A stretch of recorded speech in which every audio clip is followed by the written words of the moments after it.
সমস্ত প্রশংসা জ্ঞাপন করি সেই মহান আল্লাহ পাক রব্বুল আলামিনের শাহী দরবারে, যিনি পরাধীন ভারতকে অত্যাচারী জালেম ইংরেজ শাসকের অধীন থেকে ছিনিয়ে নিয়ে শাসন করে আমাদের হাতে তুলে দিয়েছেন।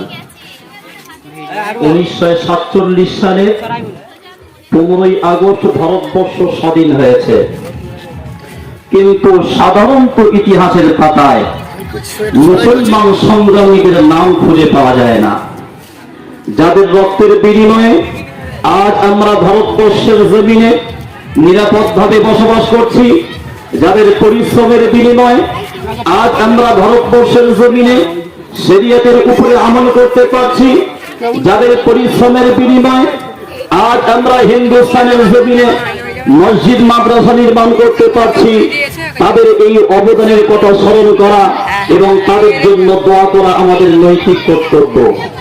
বন্ধুগণ, সর্বপ্রথম আমরা শুনব যে ভারতবর্ষ পরাধীন কেমন ভাবে হয়েছিল।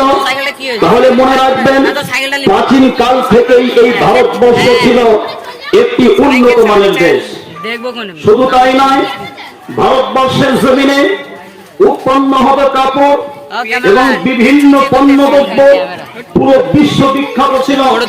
বিশেষ করে ইংল্যান্ডের দেশে ভারতবর্ষের সমস্ত পণ্যদ্রব্য ব্যাপক হারে ব্যবহার করা হতো। এইরকম ভাবে ভারতবর্ষের জমিনে কাঁচা মাল উৎপন্ন হতো। ভারতবর্ষের এই পণ্যদ্রব্য সারা বিশ্ব বিখ্যাত ছিল। ভারতবর্ষের ব্যবসায়ীরা ভারতবর্ষের পণ্যদ্রব্য বিক্রি করে যখন ভারতবর্ষ একের পর এক দিন যখন উন্নতির পথে এগিয়ে যাচ্ছে, এই বিষয়টি ইংরেজদের কাছে লোভনীয় হয়ে দাঁড়িয়েছে। তাদের অন্তরে হিংসা জায়গা নিয়েছে যে ভারতবর্ষকে আর আগে বাড়তে দেওয়া হবে না, যেমন করে হোক ভারতবর্ষের জমিনে প্রবেশ করে তাদেরকে শেষ করতে হবে। তারপর তারা চক্রান্ত চালিয়েছে কেমন ভাবে ভারতবর্ষে প্রবেশ করা যায়। ইস্ট ইন্ডিয়া কোম্পানি ইস্যু করে ব্যবসার অনুমতি নিয়ে সর্বপ্রথম 1601 খ্রিস্টাব্দে তারা ভারতবর্ষের জমিনে পা দিয়েছিল। ওই সময় ভারতবর্ষের রাজা ছিলেন সম্রাট জাহাঙ্গীর। তাদের বনবাদ বুঝতে পারেননি, তাদেরকে ভারতবর্ষের ব্যবসার অনুমতি দিয়েছিলেন। ব্যবসার যখন অনুমতি নিয়ে ভারতবর্ষে প্রবেশ করেছে, একের পর এক তারা দেশকে কবজা করা শুরু করেছে। দেহরাদুন নামের ওই জায়গাকে তারা কবজা করেছে। ওই সময় ইস্ট ইন্ডিয়া কোম্পানির যারা কলকাতার শহরে ছিল, তারা কলকাতার বসে বসে চক্রান্ত চালিয়েছে। আর ওই সময় বাংলা, বিহার, উড়িষ্যার নবাব ছিলেন নবাব সিরাজউদ্দৌলা। তখন কলকাতায় ইস্ট ইন্ডিয়া কোম্পানির মানুষ তারা হাতিয়ার হিসাবে সব থেকে শক্তিশালী হাতিয়ার হিসাবে পেয়েছিল কলকাতা শহরে কয়েকজন ধনী ব্যক্তি। একজন ছিল জগৎ শেখ, আর একজন ছিল নন্দকুমার প্রমুখ, আর একজন ছিল লাল রাজভল্লভ, আর একজন ছিল আমির চাঁদ। এইরকম কয়েকজন মানুষকে হাতে পেয়েছে। জগৎ শেখের বাড়িতে তারা গোপন ভাবে মিটিং করেছে যে যেমন ভাবে হোক ওই নবাব সিরাজউদ্দৌলাকে সিংহাসন থেকে নামিয়ে যাতে মুসলিমরা উত্তেজিত না হয়ে যায়, সেজন্য করে নবাব সিরাজউদ্দৌলার একজন আত্মীয় নাম হলো তার মির্জাফর। ওই মির্জাফরকে সিংহাসনে বসিয়ে দিতে হবে। আর মির্জাফর সিংহাসনে থাকবে শুধু নাম মাত্রে, কিন্তু সমস্ত ক্ষমতার অধিকারী হবে এই ইংরেজরা। যখন মির্জাফরের কাছে যখন এই প্রস্তাব পেশ করা হয়েছে, মির্জাফর সর্বপ্রথম এই প্রত্যাখ্যান করেছে প্রস্তাবকে। কেমন ভাবে হতে পারে? নবাব সিরাজউদ্দৌলা আমার আত্মীয়ের মধ্যে একজন, তাকে সরিয়ে আমি কেমন ভাবে সিংহাসনে বসতে পারি? তখন মিস্টার আমির চাঁদ মির্জাফরকে বুঝিয়ে বলছেন, দেখো আমরা তো নবাবকে হত্যা করছি না, হত্যা করে আমরা সিংহাসনে বসছি না, বরং আমরা তাকে সরিয়ে তোমাকে বসাতে চাই। আমরা সকলেই তোমাকে শ্রদ্ধা করি, তোমাকে সিংহাসনে বসতে হবে। এই রকম ভাবে মির্জাফরকে বুঝিয়ে চক্রান্ত চালিয়ে নবাব সিরাজউদ্দৌলার বিরুদ্ধে মির্জাফরকে দাঁড় করানো হয়েছে। এরকম ভাবে নানান চক্রান্ত চালিয়ে 1756 খ্রিস্টাব্দে নদিয়া জেলার পলাশীর আমবাগানে জুন মাসে ওখানে নবাব সিরাজউদ্দৌলার সঙ্গে ইংরেজদের যুদ্ধ হয়েছিল। নবাব সিরাজউদ্দৌলার সৈন্য ছিল 50,000-এরও বেশি, আর ব্রিটিশদের সৈন্য ছিল মাত্র 3,000। তারপরেও নানান চক্রান্ত চালিয়ে কয়েকজন মানুষ গদ্দারি করেছিল। মির্জাফর, জগৎ শেখ, নন্দকুমার প্রমুখ, মিস্টার আমির চাঁদ, বিশেষ কয়েকজন ব্যক্তির গদ্দারি করার কারণে নবাব সিরাজউদ্দৌলা ওই যুদ্ধে পরাজয় হন এবং পরে শহীদ হয়ে যান। তাহলে এই রকম বিশেষ বিশেষ মানুষদের গদ্দারি করার কারণে ভারতবর্ষ পরাধীন হয়েছে। কিন্তু গদ্দারির লিস্টে সবার নাম খুঁজে পাওয়া যায় না, শুধুমাত্র মির্জাফরের নাম খুঁজে পাওয়া যায়। সেজন্য করে আমরা শুধু মির্জাফরকে আমরা দোষী বলে জেনে থাকি। এইরকম ভাবে তারা যখন বাংলাকে কব্জা করেছে, বাংলা থেকে ভারতবর্ষ থেকে ধন দৌলা লুণ্ঠন করে যখন নিজেদের দেশে নিয়ে যেতে লাগলো, শুধু ধন সম্পদ লুণ্ঠন করে ক্ষান্ত হয়নি, বরং ভারতবর্ষের মানুষদের উপরে অত্যাচার জুলুম চালিয়েছিল। তারা প্রকাশ্যে ঘোষণা করেছিল, আজ থেকে ভারতবর্ষের মানুষদের ধর্মীয় স্বাধীনতা দেওয়া হবে না। তখন এই ঘোষণা করেছেন, এই ঘোষণার চ্যালেঞ্জ জানিয়েছিলেন শাহ আব্দুল আজিজ মুহাদ্দিস দেহলভী রাহমাতুল্লাহি আলাইহি। উনি চ্যালেঞ্জ করে বলছেন, এই ভারতবর্ষ দারুল হারব হয়েছে, বেঈমানদের অধীনে চলে গিয়েছে। বেঈমানদের হাত থেকে এই দেশকে স্বাধীন করার জন্য তাদের সঙ্গে জিহাদ করা হলো আমাদের উপরে ফরজ। তখন ওই ব্রিটিশ ইংরেজ এই জিহাদের ফতোয়াকে বাজেয়াপ্ত করেছে। তখন আবার মুহাদ্দিস দেহলভী তখন বলছেন, আমরা পরাধীন হলাম, এই পরাধীনতার বিরুদ্ধে স্বাধীনতার উদ্দেশ্যে জিহাদ করা হলো আমাদের ধর্মনৈতিক কর্তব্য। তারপর থেকে শুরু হয়ে গিয়েছে ব্রিটিশ ইংরেজদের বিরুদ্ধে জিহাদ। সর্বপ্রথম দেখুন, ওই উত্তরপ্রদেশের সামনের ময়দানে হাজী ইমদাদুল্লাহ মুহাজিরি মাক্কি রাহমাতুল্লাহি আলাইহির নেতৃত্বে কাসেম নানবী, হাজী ইমদাদুল্লাহ মুহাজিরি মাক্কি, মাওলানা রশিদ আহমদ গঙ্গোহী রাহিমাহুমুল্লাহ তাআলা, তারা সকলের সামনে ময়দানে ইংরেজদের সঙ্গে যুদ্ধ করে তাদের তোপ অস্ত্র কামান সব করে নিয়েছিল। ইংরেজ যখন দেখছেন ভারতবর্ষের মুসলমানদের কাছে আর পারা যাচ্ছে না, তখন তারা প্রকাশ্যে ঘোষণা করেছিল যে ভারতবর্ষে ওই সমস্ত মুসলমান যাদের মুখে আছে দাড়ি, যাদের মাথায় আছে টুপি, যাদের গায়ে আছে লম্বা পাঞ্জাবি, তাদেরকে ধরে ফাঁসির দড়িতে ঝুলিয়ে দাও। 2 সপ্তাহের মধ্যে প্রায় 2 লক্ষ মুসলমানকে ফাঁসির কাস্টে ধরানো হয়েছিল। তার মধ্যে 5000 ছিল শুধুমাত্র ওলামায়ে কেরামগণ। শুধু তাই নয়, দিল্লির জমিনে চুনে চুনে বাছাই করে করে 500 আলেমকে ফাঁসির কাস্টে ধরানো হয়েছিল। শুধু তাই নয় বন্ধুগণ, মিস্টার ট্যামসন তার জীবনীতে লিখছেন, দিল্লি চাঁদনি চক্র থেকে খয়বার পর্যন্ত লম্বা একটি রাস্তা চলে গিয়েছে। ওই রাস্তার 2 পাশে এমন কোন বৃক্ষ ছিল না যেখানে কোনো আলেমকে ফাঁসি দেওয়া হয়নি।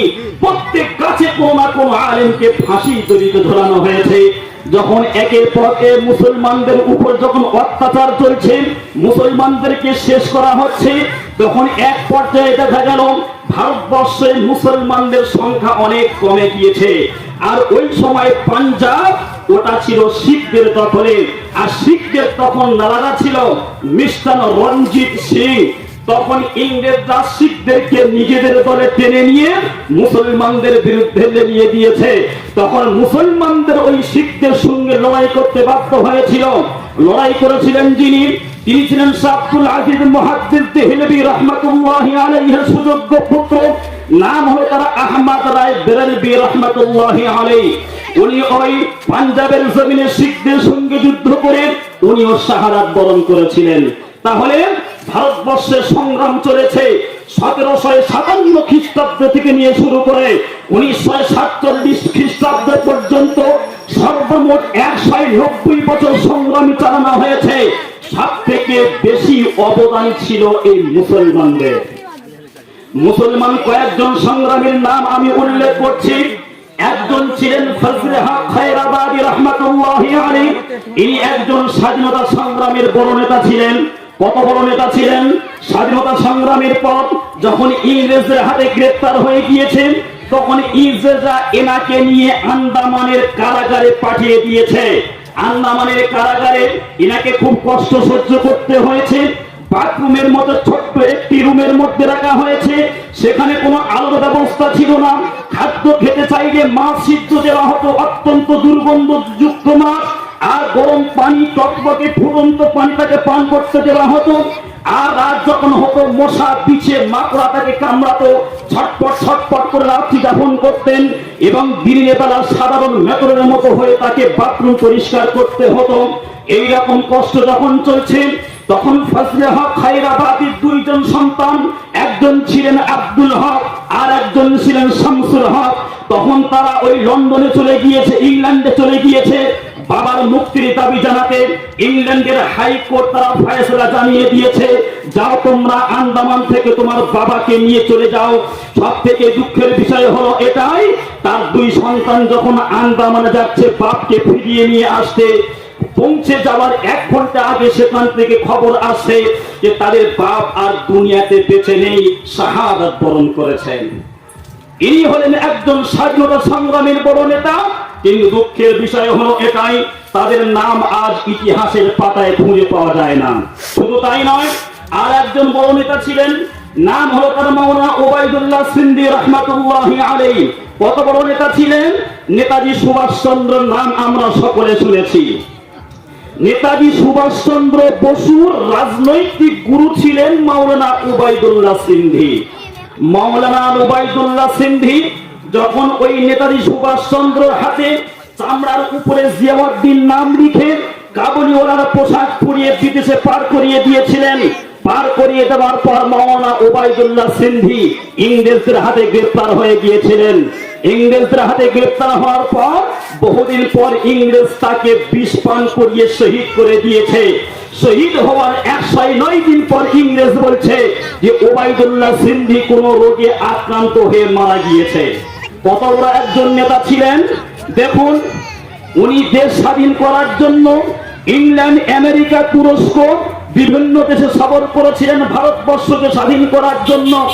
এক সময় ওবায়দুল্লাহ সিন্ধি উনি ইতালিতে ছিলেন, আর ওই সময় এখানকার নীলা সিন্ধির সঙ্গে সাক্ষাৎ করার প্রয়োজন হয়েছে। এখান থেকে জওহরলাল নেহরু ইতালিতে চলে গিয়েছেন শুধুমাত্র ওবায়দুল্লাহ সিন্ধির সাথে সাক্ষাৎ করার জন্য। এর থেকে বোঝা যায় ওবায়দুল্লাহ সিন্ধি কত বড় একজন স্বাধীনতা সংগ্রামের নেতা ছিলেন। শুধু তাই নয়, 25 বছর তিনি কারাগারে বন্দী ছিলেন।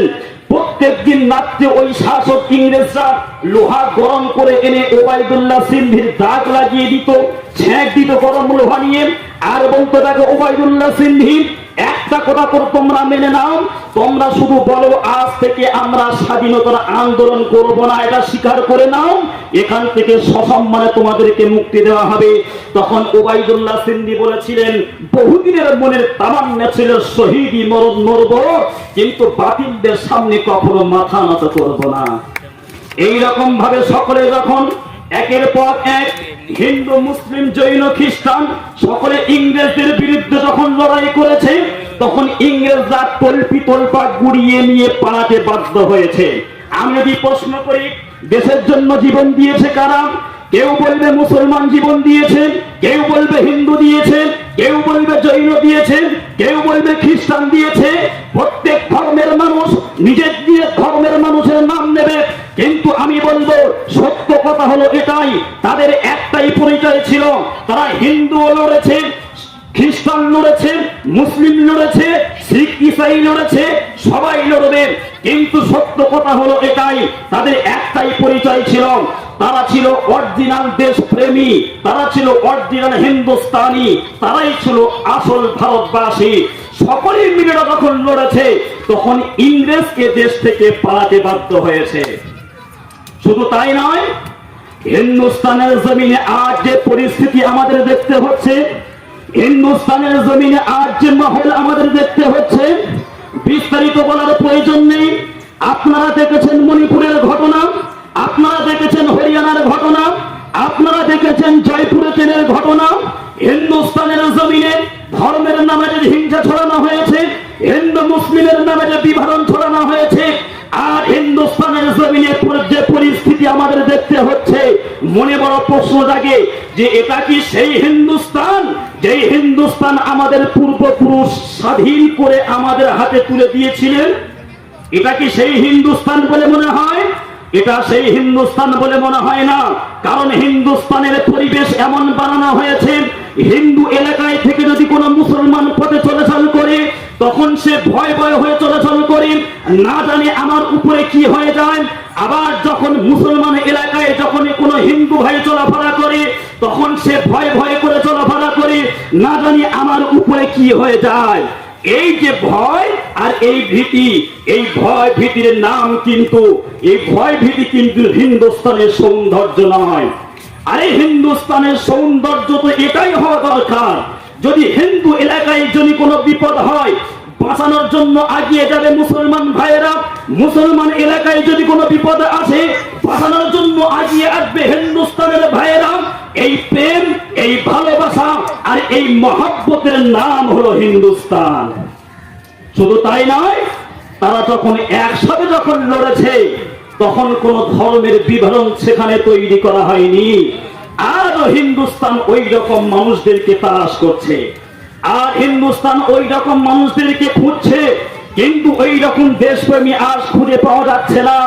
একটা কথা বলতে চাই যে জুলুম করে কিন্তু চিরদিন ক্ষমতা টিকিয়ে রাখা যায় না, অতি সত্বরই তার অবসান ঘটবে।